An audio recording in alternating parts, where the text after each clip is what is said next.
ഹരി ഓം. ദശകം 20 ഋഷഭയോഗീശ്വര ചരിതം. ശ്ലോകം 1. പ്രിയവ്രതസ്യ പ്രിയപുത്രഭൂതാത് അഗ്നിധ്രരാജാദുദിതോ ഹി നാഭിഃ ത്വാം ദൃഷ്ടവാനിഷ്ടതമിഷ്ടിമധ്യേ തവൈവ തുഷ്ട്यै കൃതയജ്ഞകർമ്മ. സർവത്ര ഗോവിന്ദനാമ സങ്കീർത്തനം. ഗോവിന്ദ ഗോവിന്ദ.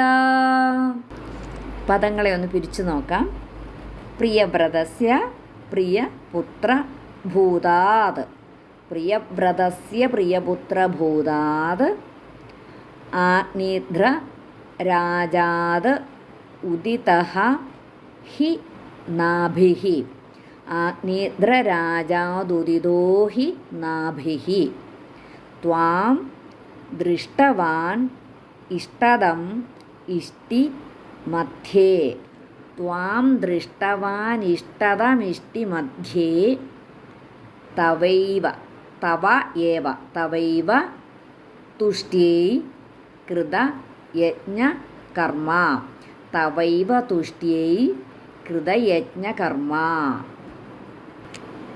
പ്രിയവ്രതസ്യ പ്രിയപുത്രഭൂതാത് ആഗ്നിധ്രരാജാദുദിതോ ഹി നാഭിഃ ത്വാം ദൃഷ്ടവാനിഷ്ടതമിഷ്ടിമധ്യേ തവൈവ തുഷ്ട്यै കൃതയജ്ഞകർമ്മ. സർവത്ര ഗോവിന്ദനാമ സങ്കീർത്തനം. ഗോവിന്ദ ഗോവിന്ദ. ദശകം 20 ശ്ലോകം 1 അന്വയവും അർത്ഥവും നോക്കാം. ഈ ദശകം ശ്രീമദ് ഭാഗവതം പഞ്ചമസ്കന്ധത്തിൽ ആദ്യത്തെ ഒരു 6 അധ്യായം കൊണ്ട് വിവരിക്കുന്നതാണ് ഋഷഭദേവാവതാര ചരിത്രം. അപ്പോൾ ഈ ദശകത്തിൽ അതിനെ വളരെ ചുരുക്കി പറഞ്ഞിരിക്കുകയാണ്. പ്രിയവ്രതസ്യ പ്രിയവ്രതൻ്റെ പ്രിയപുത്രഭൂതാത് പ്രിയപുത്രനായ ആഗ്നിധ്രരാജാത് ആഗ്നിധ്രൻ എന്ന രാജാവിൽ നിന്ന് ഉദിതഃ ജനിച്ച നാഭിഃ ഹി ജനിച്ച നാഭി ആകട്ടെ നാഭിഃ ഹി നാഭിയാകട്ടെ. അപ്പോൾ പ്രിയവ്രതൻ്റെ പ്രിയപുത്രനായ ആഗ്നിധ്രൻ എന്ന രാജാവിൽ നിന്ന് ജനിച്ച നാഭിയാകട്ടെ തവ ഏവ തുഷ്ട്यै.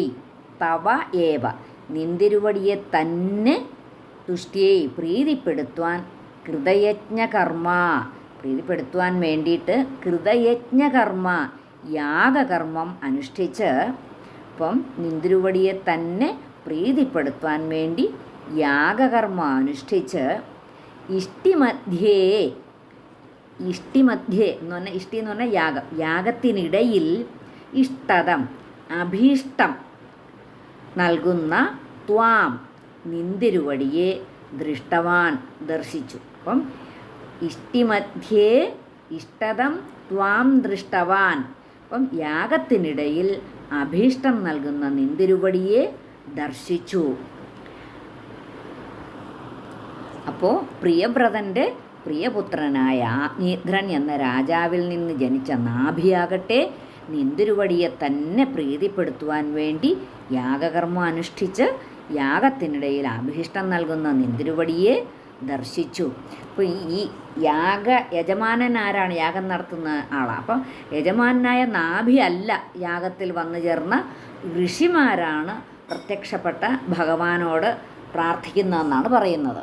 അപ്പോൾ ഈ ആഗ്നിധ്രൻ പ്രിയവ്രതൻ്റെ പ്രിയപുത്രനായ ആഗ്നിധ്രരാജാവ് ഈ ഫലേച്ഛ കൂടാതെയാണ് യാഗം ചെയ്യുന്നത്.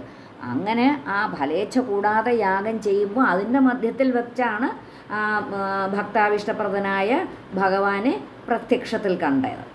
ഈ സ്വയംഭുവ മനുവിൻ്റെ മൂത്ത മകനായ പ്രിയവ്രതന് ബർഹിഷിമതി എന്ന ഭാര്യയിൽ 10 പുത്രന്മാർ ജനിച്ചു.